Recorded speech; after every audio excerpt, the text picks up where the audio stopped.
Hey, now it's the Rob from 106.1 KISS FM here with my tag team partner in podcasting. Hey guys, it's me, Steve, web contributor to 1061 evansville.com. And this is the episode where we review last night's Hell in a Cell.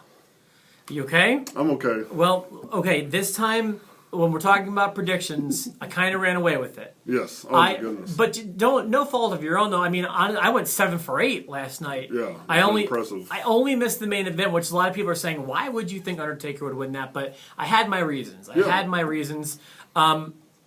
Let's talk about the noteworthy matches here before I actually celebrate with my trophy, so to speak. Let's talk about the opening match to me, at least the pre-show match, not worth talking about. There were a few matches I think are noteworthy. For one thing, I thought that Ryback and Kevin Owens really felt like filler. It felt like unnecessary, I guess. It made me feel nothing. Surprisingly, and I want to know your thoughts on this, another match that made me feel absolutely nothing was Kane and Seth Rollins. Oh, yeah. Very disappointing. If I had to describe that match in one word, it'd be flat. I feel like this was Seth Rollins' worst pay-per-view main event since winning the title. Yeah. And it just didn't work for me. I'm going to blame this one on Kane because he's Kane. And Seth Rollins doesn't have bad matches for the most part. But this was just, it was long and dull to me. And it just didn't connect with me. Yeah. Agree, disagree? Oh, yeah. It was very anticlimactic. I mean, it didn't even warrant to be like a main event of a Raw, let alone a pay-per-view or a special event. Well, actually, I do actually feel like it feels like a Raw main event. It just didn't work last night for me, but thankfully it wasn't in the main event spot. It wasn't even close, which maybe was appropriate. Yeah. I was surprised that you thought Kane would win that, but he didn't. Only for sentimental reasons. I mean, being his anniversary of, he came on a Hell in a Cell, in 97, and I got sentimental. I thought WWE might on that rare occasion surprise everybody. I was wrong. Okay, sure.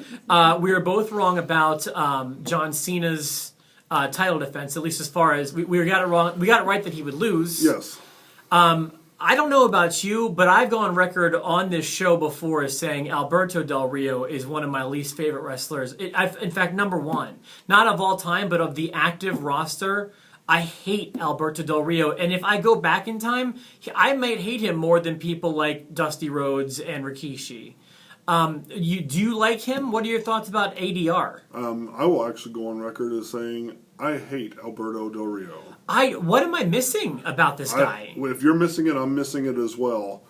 He left. He went to Lucha Underground. I was happy. It's like he's on a channel I can't find. It was so nice. Yeah. Oh my goodness! Yeah, and then exactly a channel I don't even know, and I can't see him even if I wanted to, which I don't. And now he's back in a huge way. I don't know that he was warmly received by Los Angeles last night, but I see him with another successful title run. I think he was only well received because people knew John Cena was going to lose. No, I felt like both men were being booed last night, but maybe I'm wrong. I don't know. The tag team match was what it was. It was your standard comedy tag team, Dudley Boys and New Day kind of deal. Yeah. The Divas did a great job. Oh, had it not been for Brock Undertaker, this would have been my match of the night. Really? Was Brock Taker your match of the night? Oh, yeah, easily. My match of the night was the other Hell in the Cell. I thought that, and I'm giving kudos to Roman Reigns. I know you like Reigns. Yeah. That was a match he needed to have. Yes. He looked like a star. He made very little mistakes.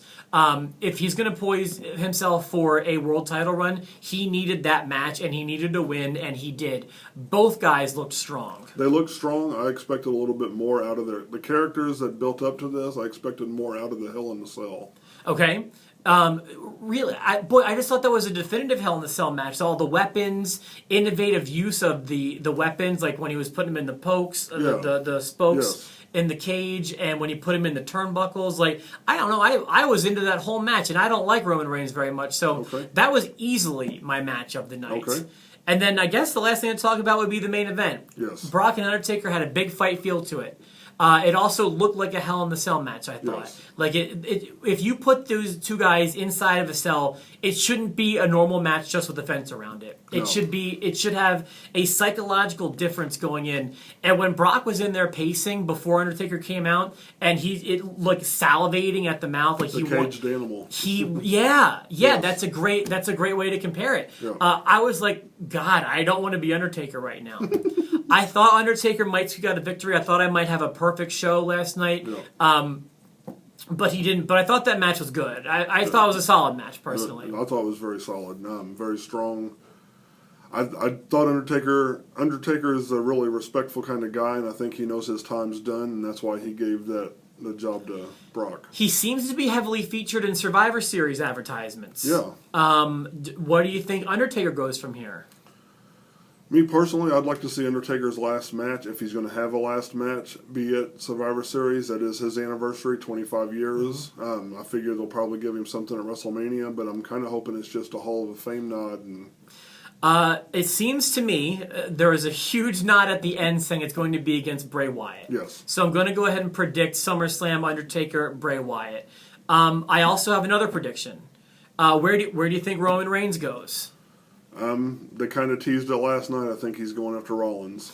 Did they tease it last night? Dean Ambrose came in and said, congratulated him. He said, "You know what's next?" And he's like, "Well, I hope so." Okay. So you know what? You're right. That's a tease to me. Yeah, you're right. It is a tease to me, and that's where I think that Roman Reigns is going. I think he might be the guy to end Seth Rollins' title run. I really do. I think it could be Roman Reigns. The only thing I know for sure is Bray and Roman Reigns is done after the end of that show last night. Yeah, I think so too. And it seems like Bray's moved on to the Undertaker. Yes. So, anything else worth talking about from the show to you? Is it time for me to just start celebrating? Oh, I think you should start celebrating. This is the Too Cool Cup of Supremacy.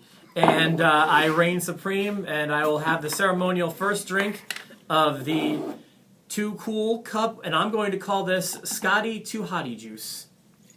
So, for winning this prediction, I get the first sip.